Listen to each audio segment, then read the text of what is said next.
Good morning. Hi. Find your seats.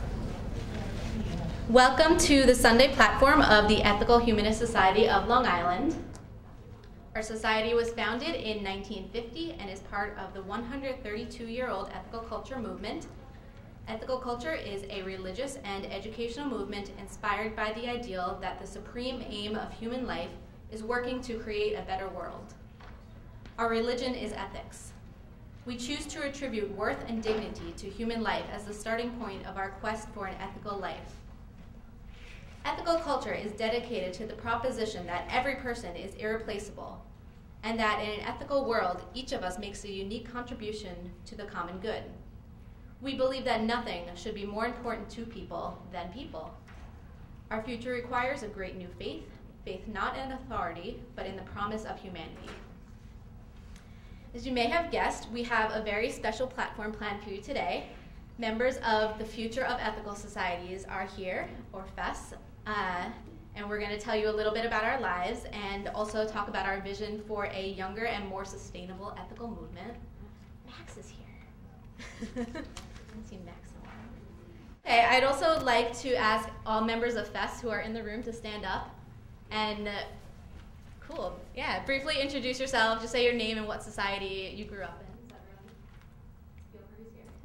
I'll start. My name is Jessica Blumberg. I actually went to Long Island Society for a couple of years, but I've been to the Riverdale, Bergen, New York City, and Southern Westchester Societies, in addition to Long Island. I'm a vagabond of the societies. I'm Amanda Leavenhout from the Long Island Society. Elizabeth from the Northern Westchester Society. Alex Romano from the St. Louis Society.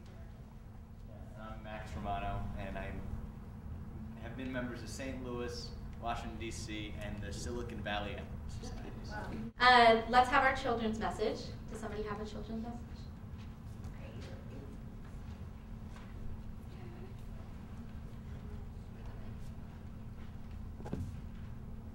Children are 1/3 of our population and all of our future.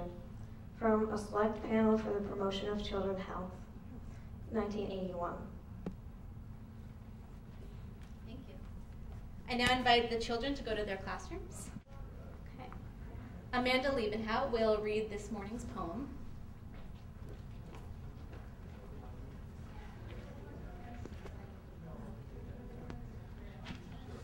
Alone by Maya Angelou. Lying thinking last night how to find my soul a home, where water is not thirsty and bread loaf is not stone.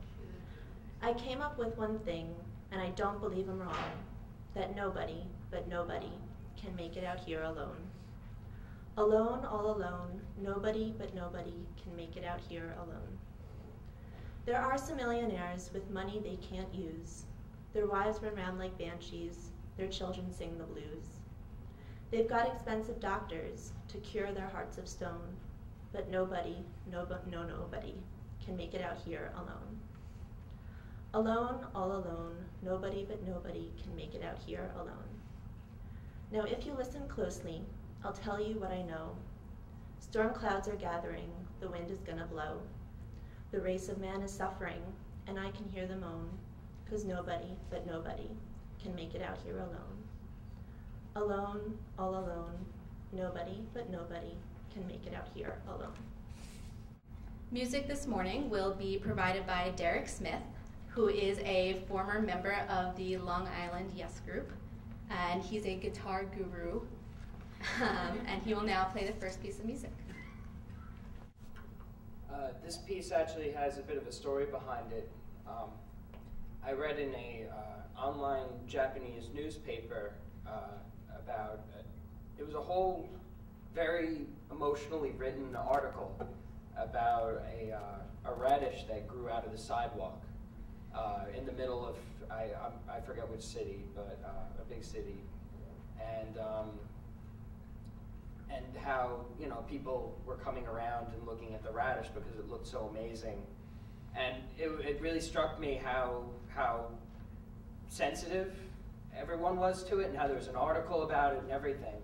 And then a vandal tore up the radish. And then they had a follow-up article about it, how it was in a special nursery and how they went through all these pains to keep the radish going.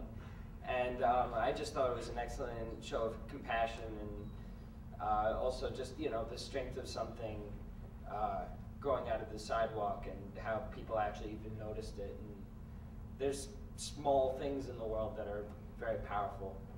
So this song is called The Gutsy Radish.